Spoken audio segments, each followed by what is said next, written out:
Donc nous continuons la troisième partie du cours Phytogéographie du Maroc, Écologie générale 2.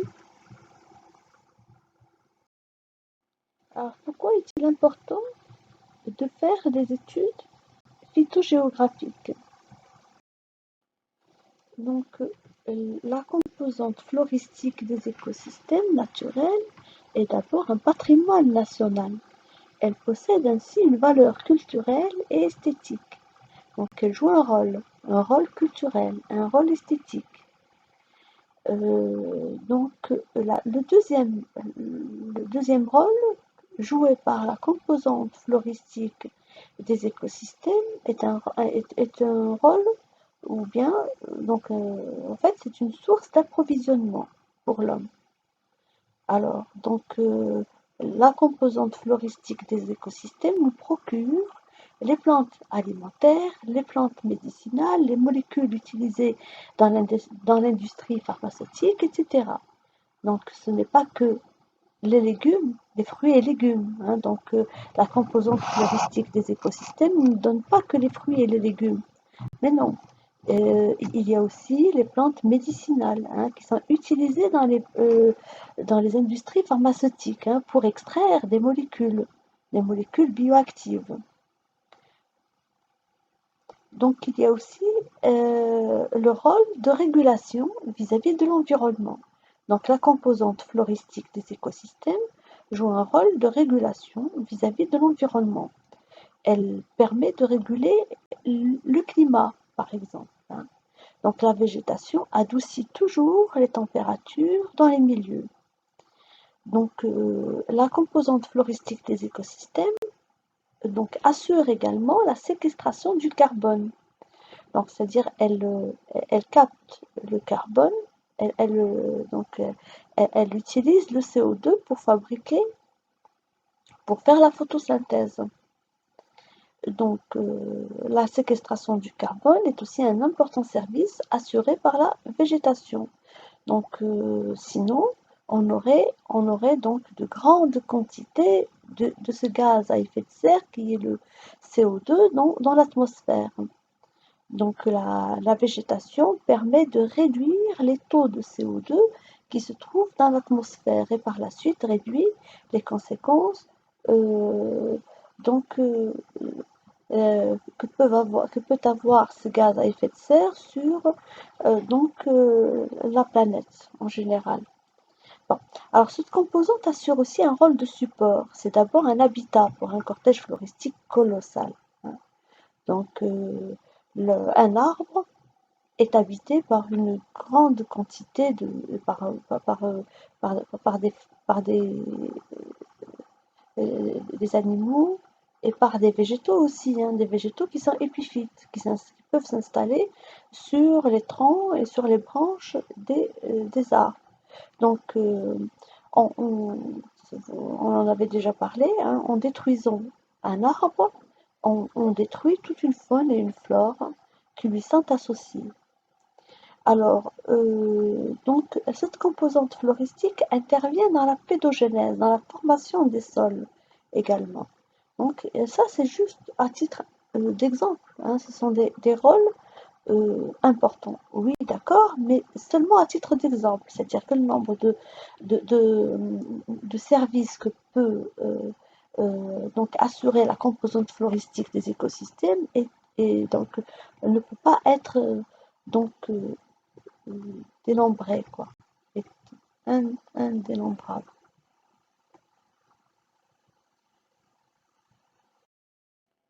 Donc ici, nous allons passer à au deuxième volet de notre cours qui concerne les éléments d'explication de la répartition des principaux types de végétation.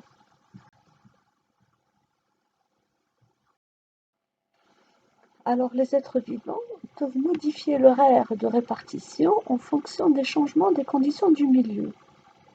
Donc quand le milieu change, l'aire de répartition de l'être vivant va également changer. Alors quand la distribution des espèces change, en fait, cela a un impact sur le fonctionnement des écosystèmes. Donc nous allons donner des exemples. Alors le premier exemple concerne le phytoplancton. Les travaux scientifiques aujourd'hui ont montré que le phytoplancton a bougé sa distribution spatiale de près de 400 km vers le nord en quelques décennies pour suivre le changement climatique. Donc nous savons tous aujourd'hui que le climat est en train de changer. Donc il y a une hausse des températures qui est constatée au niveau de la planète. Donc le phytoplancton, pour suivre ces changements climatiques, il a dû bouger sa distribution spatiale de près de 400 km vers le nord.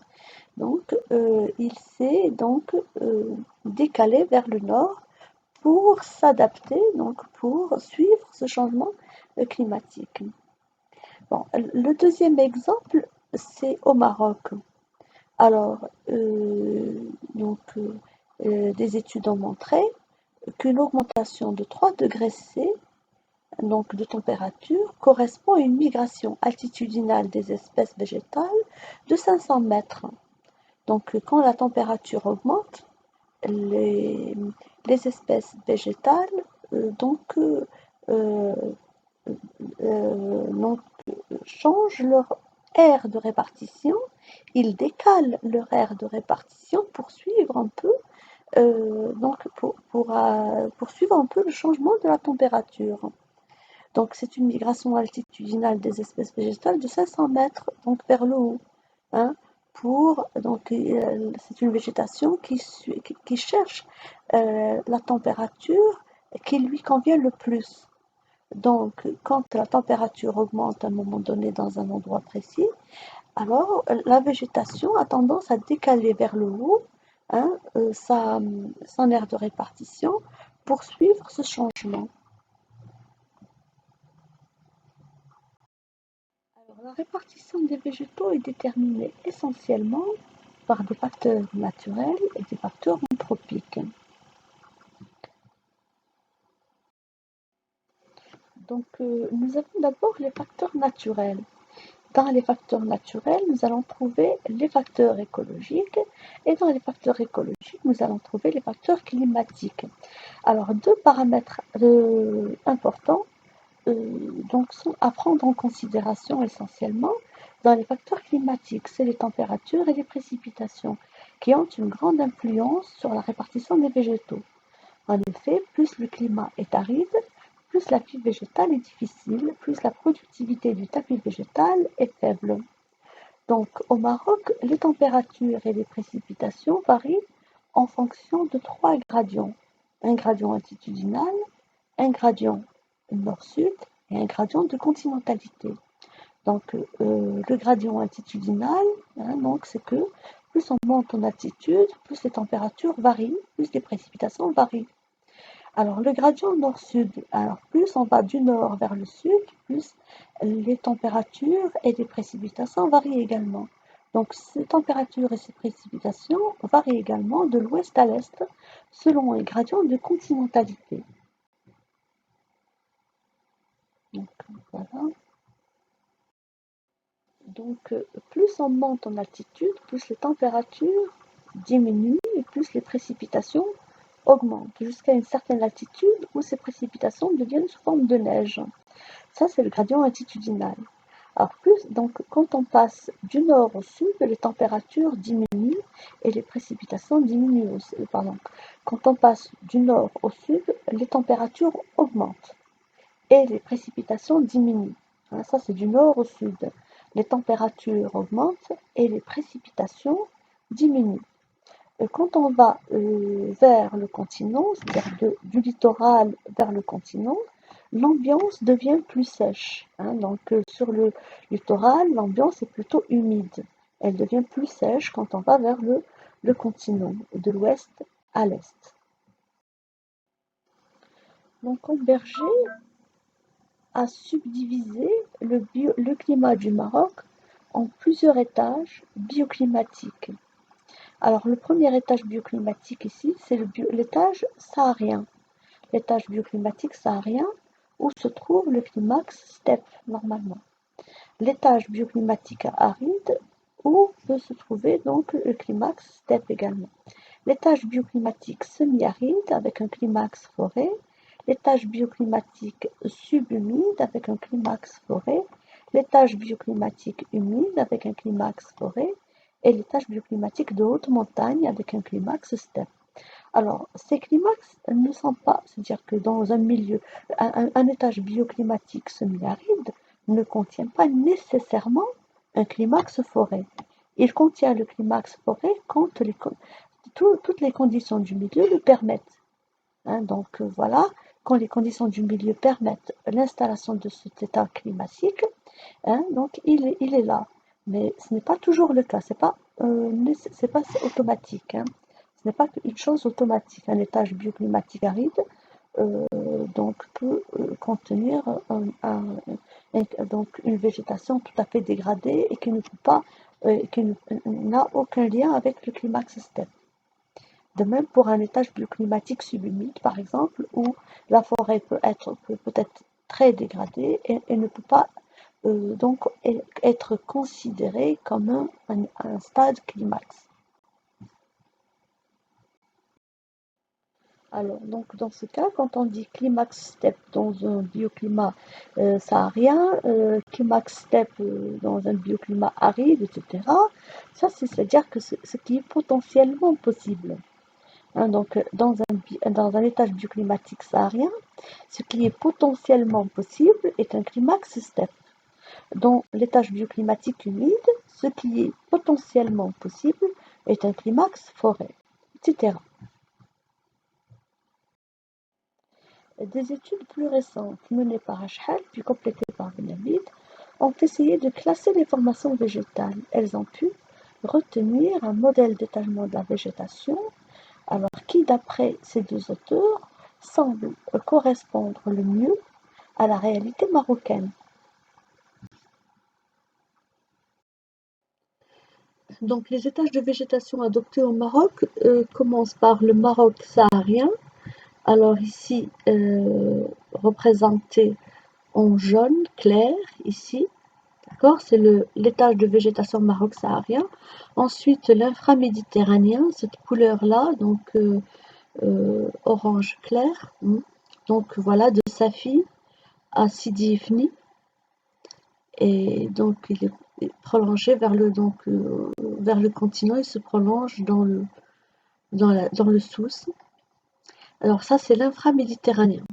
Ensuite il y a le thermoméditerranéen qui occupe une grande partie, donc il est le plus répandu, c'est l'étage de végétation plutôt, donc l'étage de végétation le plus répandu au Maroc. C'est l'étage thermoméditerranéen. Alors le territoire ici, Kénitra, la forêt de la Mamoura tout autour de Kénitra se trouve dans le thermoméditerranéen. En fait, la forêt de la Mamoura en entier se trouve dans le thermoméditerranéen. Donc ici, alors. Donc ensuite, il y a le mésoméditerranéen, donc vert ici, hein, ce qui est vert. Alors le mésoméditerranéen se trouve voilà, à ce niveau-là. Bon, alors après, il y a le supraméditerranéen, ce qui est bleu, hein, donc on monte en altitude, hein, donc avec le supraméditerranéen, donc on est plus monté en altitude, d'accord? Donc voilà le supraméditerranéen dans le Rif et le supraméditerranéen dans le Moyen Atlas, le Haut Atlas et l'Anti-Atlas. Voilà, l'Anti-Atlas, donc le supraméditerranéen de l'Anti-Atlas, il n'y a que cette partie-là. Hein.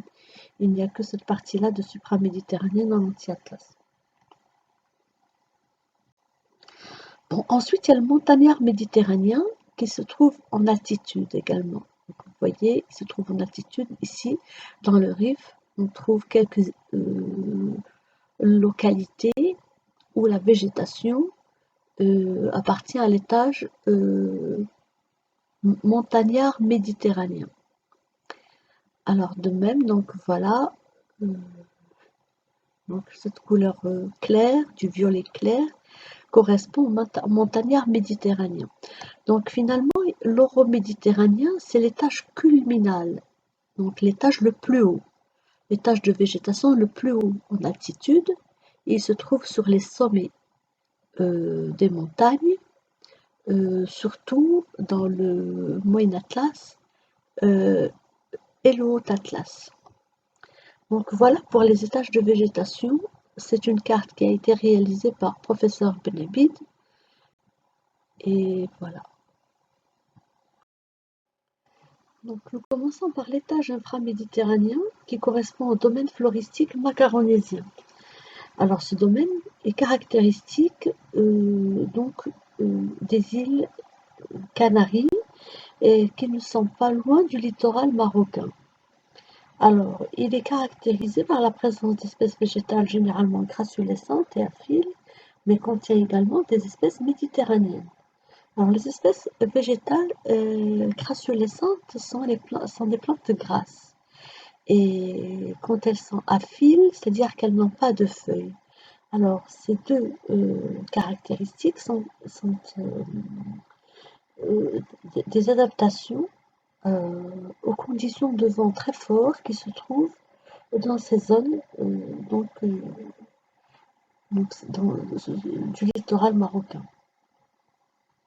Alors, l'étage inframéditerranéen se trouve sur le littoral sud-ouest de Safia Sidi Ifni et donc s'introduit un peu plus vers le continent dans la vallée du Souss et sur la plaine du Haous. Donc, il se trouve du niveau de la mer à 700-800 mètres d'altitude. Donc, à partir du niveau de la mer jusqu'à 700 à 800 mètres d'altitude. C'est là où peut se trouver l'étage inframéditerranéen. Il occupe les bioclimats sahariens, arides et semi-arides. Donc, parmi les espèces qui sont caractéristiques de ce domaine floristique, ou bien donc de cet étage inframéditerranéen, nous avons d'abord l'arganie, Argania spinosa, qui est une espèce endémique marocaine. Il y a aussi le gommier du Maroc, qui est dans le nom scientifique est Acacia gumifera, espèce également endémique du Maroc. Donc, en plus, on peut trouver également Rhus tripartita, localisée dans les petites dépressions de Sagia el-Hamra. On passe ensuite à l'étage thermo-méditerranéen, et c'est l'étage le plus étendu et le plus diversifié au Maroc. Il se trouve dans tout le pays, excepté dans les zones désertiques. Donc, à l'exception des zones désertiques, donc, cet étage se trouve un peu partout dans le pays, voilà, à l'exception des zones désertiques. Donc, il se trouve, alors il commence à partir du niveau de la mer également, mais il peut aller jusqu'à 1400 mètres d'altitude. Il se localise, il se trouve dans le subhumide, le semi-aride et localement dans l'aride. Alors, parmi les espèces qui caractérisent cet étage thermo-méditerranéen, nous trouvons donc Tetraclinis articulata, Juniperus phoenicea, Olea europea, Pistacia lentiscus, Ceratonia silica et Quercus rotendifolia. Donc, on passe ensuite à l'étage mésoméditerranéen. Donc, c'est un étage où les températures sont moyennes. Donc, il se trouve entre 900 et 1400 mètres dans le Rif, 1100 à 1500 mètres dans le Moyen Atlas, 1400 à 1800 mètres dans le Haut Atlas et dans l'Anti-Atlas. Alors, ce sont les tranches altitudinales où se trouve le mésoméditerranéen, donc dans le Rif, le Moyen Atlas, le Haut Atlas et l'Anti-Atlas. Alors, du point de vue bioclimatique, cet étage se trouve dans le subhumide et dans l'humide. C'est en fait le domaine privilégié de Quercus rotendifolia, c'est-à-dire du chêne vert. Alors, on y trouve aussi le chêne liège, Quercus suber, et Juniperus phoenicea, ou le genévrier rouge. Donc voilà, donc ça c'est pour l'étage mésoméditerranéen. On passe à l'étage supraméditerranéen. Donc déjà, nous avons ici des températures un peu plus basses. On monte en altitude. Alors dans le Rif par exemple, donc le supraméditerranéen va commencer là où va finir le mésoméditerranéen, à 1400 mètres d'altitude. Et il va aller jusqu'à 1800 mètres d'altitude. Dans le Moyen Atlas également, il commence là où a fini le mésoméditerranéen, c'est-à-dire à 1500 mètres d'altitude. Et il se termine, donc on ne le retrouve plus à partir de 1900 mètres d'altitude dans le Moyen Atlas. Alors, dans le Haut Atlas et dans l'Anti-Atlas, le supraméditerranéen se trouve entre 1800 et 2200 mètres d'altitude.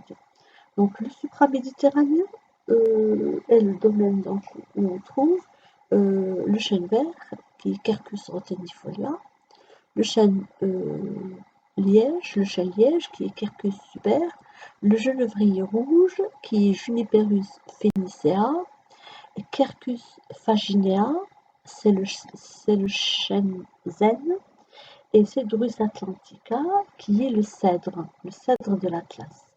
Donc ces espèces se développent bien dans le supraméditerranéen. Alors, on passe à l'étage montagnard méditerranéen, et c'est un étage forestier d'altitude. Alors dans cet étage, on trouve les forêts, les forêts les plus donc les forêts d'altitude, c'est-à-dire que après cet étage, on ne peut plus trouver des forêts. Il n'y a plus les forêts. Il y a d'autres formations, mais les formations forestières ne peuvent plus exister. Donc, c'est pour cela qu'on dit que l'étage montagnard méditerranéen est l'étage forestier d'altitude. Alors, donc, le montagnard méditerranéen commence là où a fini le supraméditerranéen, à 1800 mètres d'altitude. Et il va jusqu'à 2200 mètres d'altitude dans le Rif. Cela dans le Rif. Alors, dans le Moyen Atlas également, il commence là où a fini le supraméditerranéen, c'est-à-dire à 1900 mètres d'altitude, mais il va jusqu'à 2300 mètres d'altitude. Donc voilà, donc dans le Haut Atlas et dans l'Anti-Atlas, l'étage montagnard méditerranéen se trouve entre 2200 et 2600 mètres d'altitude. Alors c'est l'étage où le cèdre de l'Atlas, le sapin du Maroc et le genévrier turifère se développent le mieux. Donc on trouve dans cet étage Cedrus atlantica, le cèdre de l'Atlas, Abies marocana, le sapin du Maroc, et Juniperus turifera, qui est le genévrier turifère. Donc ces espèces se développent bien dans l'étage montagnard méditerranéen. Elles forment des formations, des formations forestières qui sont bien développées. On passe finalement à l'étage oroméditerranéen. Et cet étage s'appelle l'étage culminal de végétation, c'est-à-dire l'étage le plus haut du point de vue altitudinal. Donc, dans cet étage, les arbres sont très rares. Les formations végétales sont dominées par les xérophytes épineux et par les pelouses. Alors, les arbres rares ici, les arbres, quand elles sont présentes, sont surtout du genevrier turifère, par exemple, qui est Juniperus turifera. Hein, c'est l'espèce dont on avait parlé la dernière fois.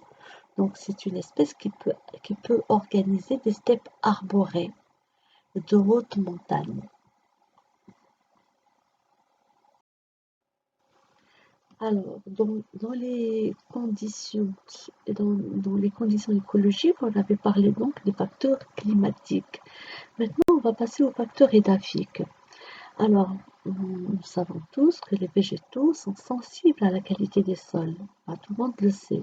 Les végétaux sont sensibles à la qualité des sols.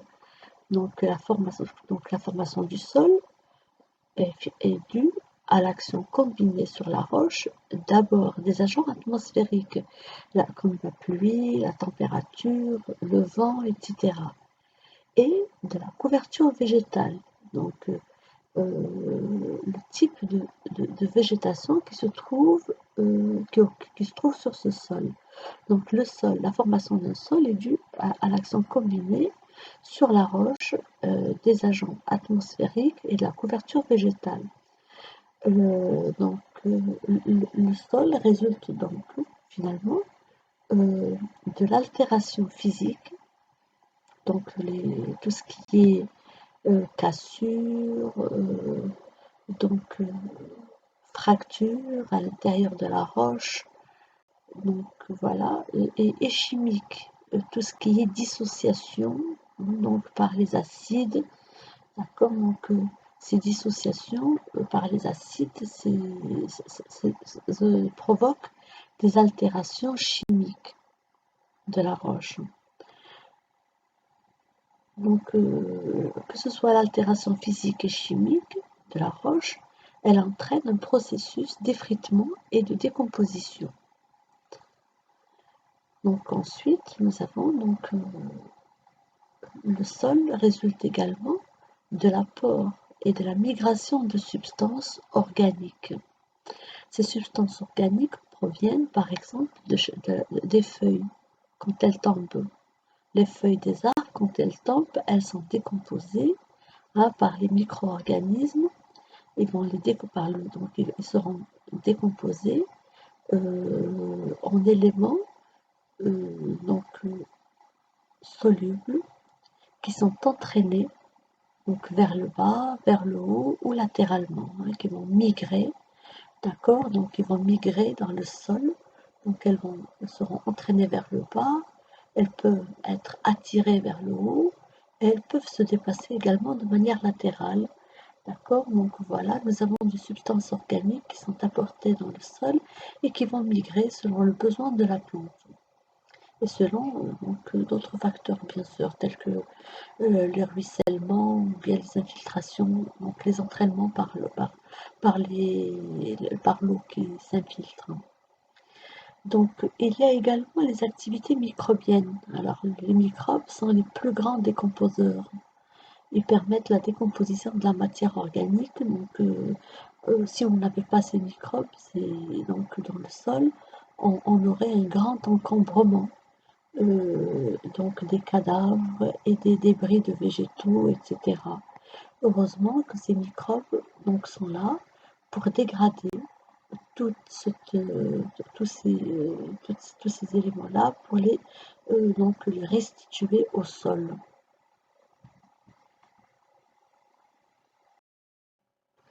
Donc un sol est plus ou moins évolué. En effet, on trouve des sols profonds qui sont constitués de plusieurs horizons et qui sont très riches en matière organique. Ce sont des sols évolués. On trouve par contre donc des sols donc très superficiels qui sont qui se forment sur la roche-mère et qui constituent une couche très très fine sur la roche-mère directement. D'accord? Donc ce sont des sols beaucoup moins évolués.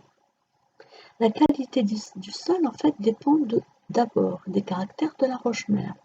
Une roche calcaire, une roche siliceuse, une roche granitique, une roche donc quartzitique, etc. Ou bien basaltique, etc. Donc c'est le caractère de la roche-mère détermine le type de sol. Donc la qualité du sol dépend également du climat. Un sol qui se forme en climat humide n'est pas le même, il n'a pas la même qualité que celui qui se forme dans le milieu saharien. Alors, dans le milieu aride en général. Donc, la qualité du sol dépend également de la végétation. Un sol qui se forme sous une formation forestière n'est pas le même que celui qui se forme donc sous une formation herbacée. Donc nous allons distinguer une végétation différente en fonction de la qualité du sol. Donc par exemple les cédrées sont exigeantes et demandent un sol profond. Donc si le sol est superficiel, les cèdres ne peuvent pas s'installer. Le cèdre ne peut pas s'installer, les cédrées ne peuvent pas s'installer. Elles ne peuvent pas résister. Donc résister, donc quand le sol devient pauvre, par exemple, donc quand on a une cédrée qui s'est formée déjà sur un sol profond et que ce sol va s'appauvrir petit à petit, donc il va devenir superficiel, donc la cédrée ne peut plus vivre, ne va pas pouvoir vivre sur ce sol et va dépérir également. Elle va disparaître. Donc, donc la dégradation du sol entraînerait la dégradation de la cédrée. Donc en fait, on va distinguer une végétation différente en fonction de la qualité du sol.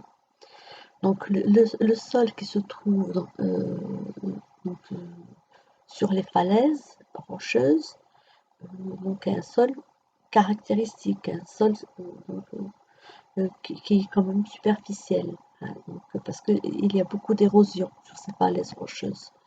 Donc ces sols subissent une forte action du vent et de la pluie, etc. Et donc seront érodés. Et donc on aura des sols pauvres. Donc on a également une végétation différente sur des sols salés, une végétation différente dans les endroits humides, etc. Donc j'ai oublié de dire, donc pour le premier exemple, on a donné l'exemple des dunes de sable mobile. Par exemple, les dunes de sable mobile dans la réserve biologique de Média sont occupées par le genévrier rouge. C'est une formation qui est bien adaptée à ces types de sols. Donc, parfois, donc le genévrier rouge est adapté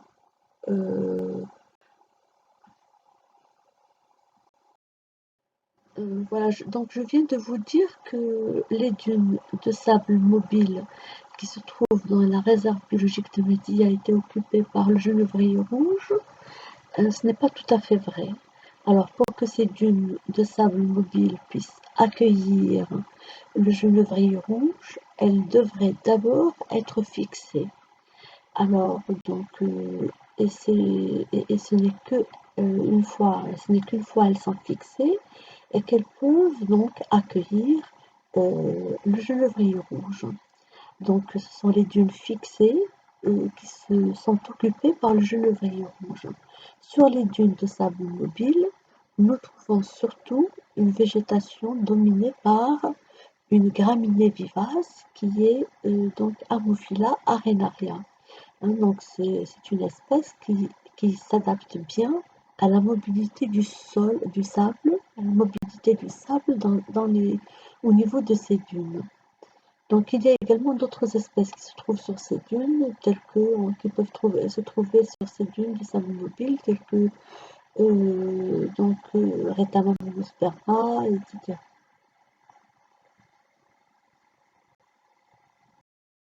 Nous allons passer aux facteurs qui sont liés aux espèces elles-mêmes. Et ces facteurs font partie des facteurs naturels. Donc on a parlé de facteurs naturels, donc d'abord les facteurs écologiques, et puis maintenant nous allons parler des facteurs liés aux espèces elles-mêmes. Donc d'abord le pouvoir de multiplication des organismes, ensuite le pouvoir de dissémination de ces organismes. Donc combien donc d'abord combien sont-elles capables de se multiplier et ensuite combien sont-elles capables, sont-ils donc un organisme, donc combien sont-ils capables de se disséminer, donc de se propager. Nous commençons d'abord par le pouvoir de multiplication de ces organismes. Donc ce pouvoir de multiplication dépend de trois facteurs, donc de trois éléments, de trois paramètres plutôt. Il dépend de trois paramètres. La fécondité, le taux de viabilité des semences et le taux de germination. Donc la fécondité est en liaison d'abord avec la pollinisation. Est-ce que donc est-ce que le grain de pollen est capable d'arriver jusqu'à l'ovule? Et quand il arrive jusqu'à l'ovule, est-ce que la fécondation est possible? Donc ensuite, cette fécondation, quand elle a lieu, est-ce que la semence obtenue est viable? Est-ce qu'elle est capable de donner un embryon? Est-ce que l'embryon, donc, est-ce qu'elle contient un embryon qui est capable de germer? Et quand cet embryon est capable de germer, quand la semence est viable et quand elle est capable de germer, est-ce que cette germination va aboutir, va se développer correctement pour donner donc un nouvel individu. Donc tous ces éléments-là, tous ces paramètres-là influent sur le pouvoir de multiplication. Et le pouvoir de multiplication influe également sur l'aire de répartition de l'espèce végétale. Donc l'aire de répartition de l'espèce donc dépend donc, étroitement de son pouvoir de multiplication. Donc, on donne un exemple ici, l'exemple des graines d'orchidée qui ne peuvent germer qu'au moyen d'une association symbiotique avec un champignon d'une espèce déterminée. Donc voilà, donc c'est une limite donc à leur germination, les graines. Donc il y a une limite à la germination des graines d'orchidée. Voilà, les graines d'orchidée, donc voilà, ne peuvent germer qu'au moyen d'une association symbiotique avec un champignon d'une espèce déterminée. Une fois donc, ce n'est qu'après avoir établi cette association symbiotique avec ce champignon que les graines peuvent germer. Alors la dissémination des organismes, c'est leur capacité de se propager ou bien de se répandre dans la nature, de se disperser aussi, hein, leur capacité de se disperser. Donc, si les semences sont lourdes, alors elles sont éjectées à faible distance, elles ne vont pas aller loin. Donc cela détermine également l'aire de répartition des espèces. Donc les semences légères sont dispersées par le vent sur de grandes distances. Alors quand elles sont dispersées par le vent, on parle d'anémochorie. Les semences peuvent également être transportées par les eaux douces ou bien les courants marins. Donc dans ce cas-là, on parle d'hydrochorie.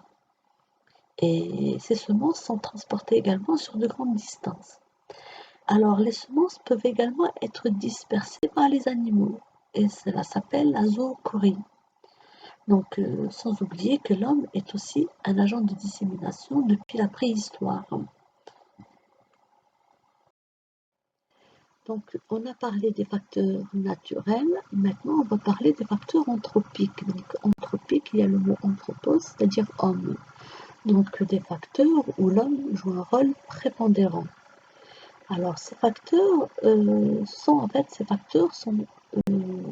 surtout des facteurs de perturbation pouvant entraîner la dégradation puis la disparition des écosystèmes. Hein, donc, ils peuvent perturber les écosystèmes jusqu'à perturber les écosystèmes, entraîner leur dégradation, puis leur disparition. Je vous avais parlé des formations à Pistacia atlantica qui formaient des écosystèmes très importants dans la basse Melouïa, par exemple, hein, dans la basse Melouïa par exemple. Donc, l'homme a détruit les écosystèmes à Pistacia atlantica dans la basse Melouïa pour installer des cultures.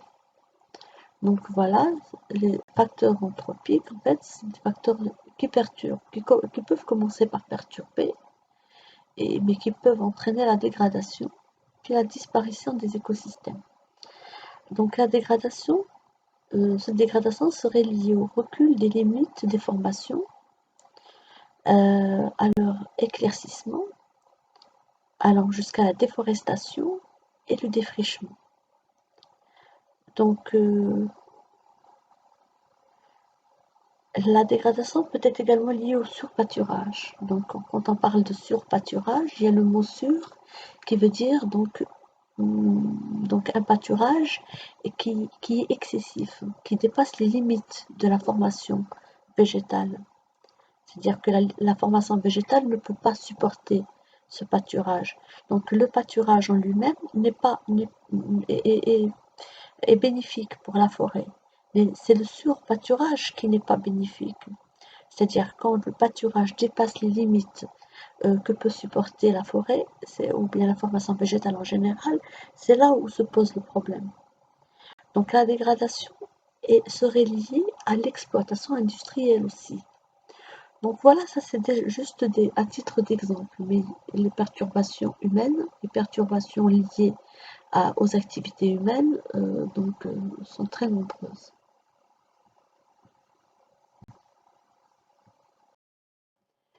Donc la conservation et la valorisation de la biodiversité végétale du Maroc est une nécessité aujourd'hui. Donc on observe au Maroc la régression de la couverture végétale naturelle et de la faune et la destruction irréversible des sols. Donc en fait, donc la couverture végétale et le sol sont en étroite liaison. Alors l'érosion du sol va entraîner la dégradation de la couverture végétale et vice-versa. Une couverture, quand on coupe la couverture végétale, quand on détruit une couverture végétale, on entraîne la destruction du sol qu'il a supporté. Donc surtout quand ce sol est sujet à une forte érosion. Donc il est nécessaire d'envisager des mesures de protection et de restauration des écosystèmes marocains. Donc c'est pour cela que le Maroc a pensé à créer des réserves naturelles et des parcs nationaux tels que le parc national de Toubkal, Tazka, Idda-Outanane, Souss-Massa, Talla Semtane. Ce sont des parcs nationaux qui sont donc de grande superficie, hein, où le patrimoine forestier et le patrimoine floristique et faunistique sont protégés. Alors, on trouve également les réserves biologiques qui sont donc de plus petite dimension, mais sont plus nombreuses. La plus proche de chez nous est celle de Sidi Bouraba, donc la réserve de Mehdia ou bien de Sidi Bouraba. Alors, je vous ai parlé tout à l'heure des dunes de sable sur la Mehdia ou sur la réserve, dans la réserve biologique de Sidi Bouraba, la dune de sable qui est occupée par des espèces végétales adaptées telles que Ammophila arenaria, etc. Donc, restaurer des écosystèmes avant tout, restaurer des écosystèmes passe avant tout par la restauration des sols. Donc tout à l'heure, on avait parlé de la végétation qui évolue en même temps que le sol. Donc la végétation et le sol sur lequel il se développe évoluent en étroite, évoluent de manière parallèle plutôt. Hein. Donc le sol et la végétation évoluent donc parallèlement. Donc quand la végétation est détruite, le sol est détruit. Et quand le sol est détruit d'une manière ou d'une autre, la végétation le suit. Alors, la restauration des sols se fait par exemple par le reboisement, par des reboisements de protection. Donc, on procède à des reboisements de protection en installant des banquettes. Donc là, ce sont des banquettes Là aussi, donc banquette. Là, c'est l'olivier. Banquette continue avec des oliviers. Et là, c'est des plantations forestières, différentes plantations forestières. Hein, donc, souvent donc, pour protéger le sol contre l'érosion.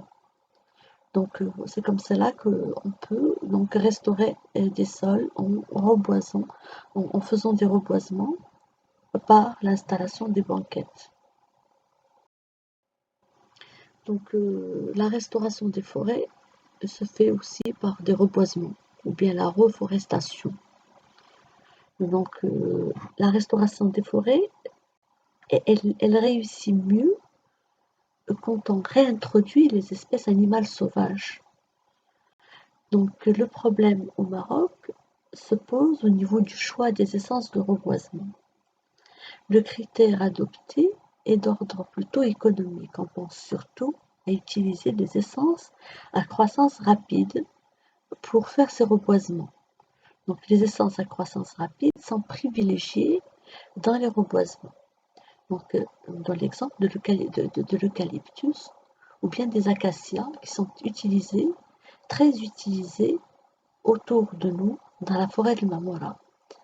Donc, les reboisements donc à base d'eucalyptus et d'acacia ont conduit à la stérilité du sol. Donc, ces espèces, surtout l'eucalyptus, a conduit à stériliser le sol. Il l'a acidifié, donc l'eucalyptus acidifie le sol, le rendant stérile. Donc, en plus, l'eucalyptus consomme beaucoup d'eau. Il épuise la nappe phréatique. Donc, pour des reboisements adaptés au contexte marocain, alors, c'est-à-dire pour, si vous voulez, le choix des essences de reboisement en fonction du contexte. Donc, ce choix, donc le choix des essences de reboisement en fonction du contexte marocain, c'est-à-dire de manière adaptée au contexte marocain, nous laisse penser plutôt aux essences qui ont des aptitudes écologiques et des aptitudes dynamiques qui leur permettent d'être en équilibre stable et définitif avec le milieu. Donc, c'est-à-dire choisir une espèce végétale qui a ces aptitudes à établir un état d'équilibre avec le milieu. Alors, on donne l'exemple du chêne-liège dans la forêt de Marmora. C'est une espèce autochtone de la forêt de Marmora et c'est l'espèce la mieux adaptée à l'ambiance forestière, à l'ambiance climatique, l'ambiance édaphique de la forêt de Marmora. Donc voilà, c'est-à-dire que le choix serait plus judicieux si, par exemple, si on pouvait utiliser pour ces reboisements le chêne-liège. Le problème qui se pose, c'est que le chêne-liège est à croissance lente. Voilà. Par contre, l'eucalyptus et les acacias sont à croissance rapide. Oui, le chêne-liège est une espèce à croissance lente, mais si nous voulons un développement durable, il faut penser au chêne-liège. Si nous voulons la durabilité, c'est-à-dire si nous voulons par exemple nous inscrire dans la durabilité, il faut penser au chêne-liège. Si nous voulons donc un gain économique rapide, bon, c'est l'eucalyptus qui est utilisé. Bon.